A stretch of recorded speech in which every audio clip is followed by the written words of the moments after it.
2024 season, it is all done.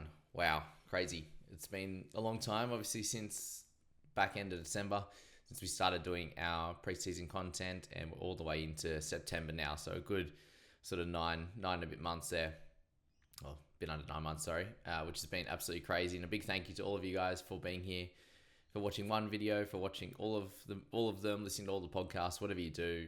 You're much appreciated by myself, and I can't wait for next year. But there's going to be plenty of content still to come. We've got our finals fantasy, which you will find out all about come team list tomorrow, and I'll show you how to play that game and everything like that, which will be good fun. But a big congratulations to Kai, who is in first position and looks like we'll officially take it out once everything rounds out, and we'll get through the round results a little bit later with how I finished up and how we went the Podcasters League and all that kind of stuff, and how the private league ended up finishing out. But Kai in first place, Kushla in second, Pete in third, and then Jordan, who was first, has ended up in fourth there.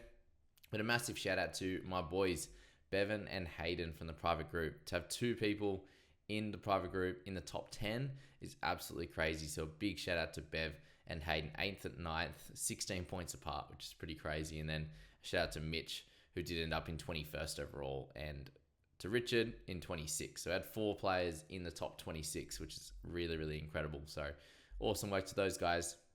And let's get through. We'll get through the final couple of games. But firstly, let's go through that ladder, the most important part here. And you've got Storm, who finished up top. So they're going to play the Sharkies in round 1 here. Panthers will end up playing the Roosters. So, yeah, some important fixtures there that end up, I suppose. I'm not sure what you think as a Panthers fan. Did you want the home final?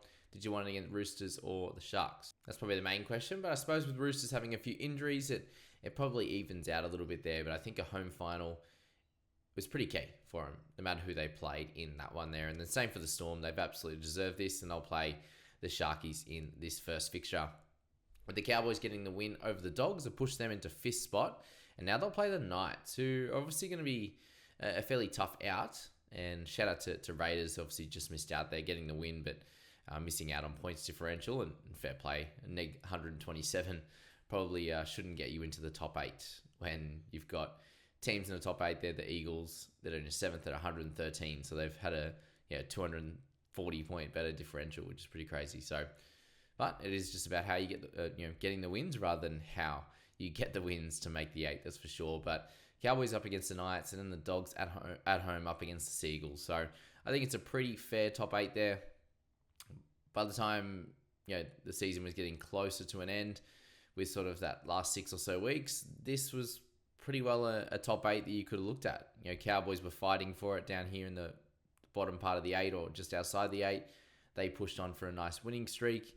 You had the Raiders, who were kind of out of it for a bit. You had the Broncos, Dragons, and Waz all kind of fighting for a spot in the 8, who obviously fell away, especially the Dragons. They're losing 4 of their last 5 after being firmly entrenched in that top 8. And then the Dolphins earlier in the year were in an absolutely incredible spot in the top 4, and then they've really fallen away, unfortunately. So, yeah, and then I lost my tipping comp. I did stick with the Dolphins, just like I can't change now. But now I wish I did, obviously, there as well. So that's the ladder. That's how things are shaking out. I will do a finals preview as well as going through the finals fantasy section. So we'll get all my general thoughts on the footy for the finals games, and then we'll get the finals fantasy stuff as well, which is going to be good fun there on that one. So, yeah, we'll get into that very, very soon.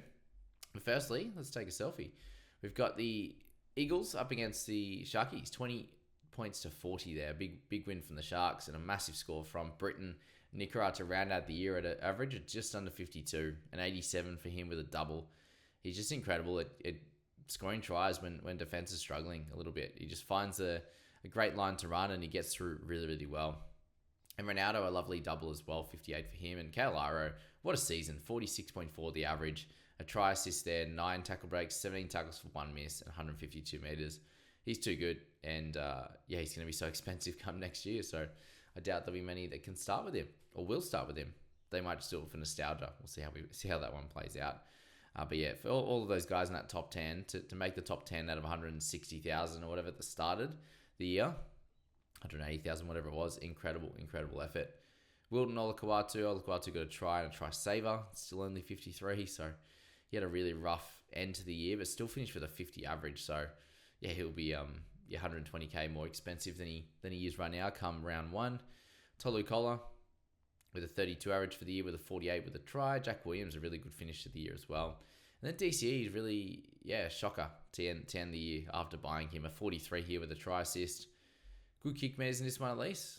Much better than that of Brooksy, but just ran the footy for 23 meters. Like, it's not DCE of the rest of the year, to be fair. But you can look at Nico Hines as well, and he did get the goal kicking back, but still only a 41, so very rough on his part. Running the footy 101 meters is solid enough, but only 190 on the kick meter side made that very tough for him to do well. But yeah, Brooksy only 78 kick meters there, and there just weren't many kick meters on the Shark side. Like Trindle at 290, he did have more, but it still wasn't a crazy amount there. Yeah, you had Falalo there with a 38 for Manly with a try. It was a good effort there. Hazelton McInnes a bit of a low one, 41 in that 51 minutes, but really solid season for him. If you had him all year, a 52.3 average, you'll take to the bank for sure. Trindle's 36. Tommy Talau with a 35 average for the year. Seems a massive improvement, let's say that. And a 41 for Brooks. Probably a little bit under what you might have hoped, but it's a very up and down season for him. And then Garrick, a tough finish on his front, 20 for him. 43.7 is the season average, and with those 3 head knock games, it obviously brings his total average down to this number, where it should be around the 47, 48. So some will find him with a little bit of value next year, but a tough finish to the year for him with a 20 in my ownership as well. And then Knights up against the Finns. I'm very, very happy that I did end up grabbing Ponga in my side over the last 2 weeks, and picking up a 74 and an 81. Incredible efforts from him, and he'll be priced at 54 to start next year, so kind of saved a lot of what his price could have been. I think if he was near the 50 mark, a lot of people would jump on, but 54, it's a lot of cash to spend at the start of next year. And then Trey Fuller, he finishes off the year with an average of just under 50 at 49.8, with 14 tackle breaks in this one, and he should have had a try as well. Well, as a person tipping the Finns, I would have hoped that was a try, but it wasn't to be. 14 tackle breaks, 11 tackles, 257 run meters there as well. So terrific from Fuller on that front. 76 was crazy. Elliott with the try in 65, a good finish for him, averaging 46. He's one of the guys in the preseason that I was thinking and hoping could average a bit more than that, but a good little finish to the year for him would get him up into the 600 range, but it just wasn't. Again, maybe it's a guy that is just a 45 to 50 type of guy and doesn't have that extra level that we saw at Raiders, so that's where he's at the moment. Farnworth at 62 was great, and he had an incredible year, averaging 55 for the year now, 11 tackle breaks, 280 meters. Incredible. And speaking of incredible, Max Plath had him for a good portion of this season. He picked up a 59 in this with 54 tackles and 110 meters, playing the full 80. Unfortunately, couldn't get the win, but he was so good for this team all year, averaging 52 for the season. O'Sullivan coming back into this team pretty late into the starting side, so I wonder how that's going to work out with Katoa and these types of guys for next season.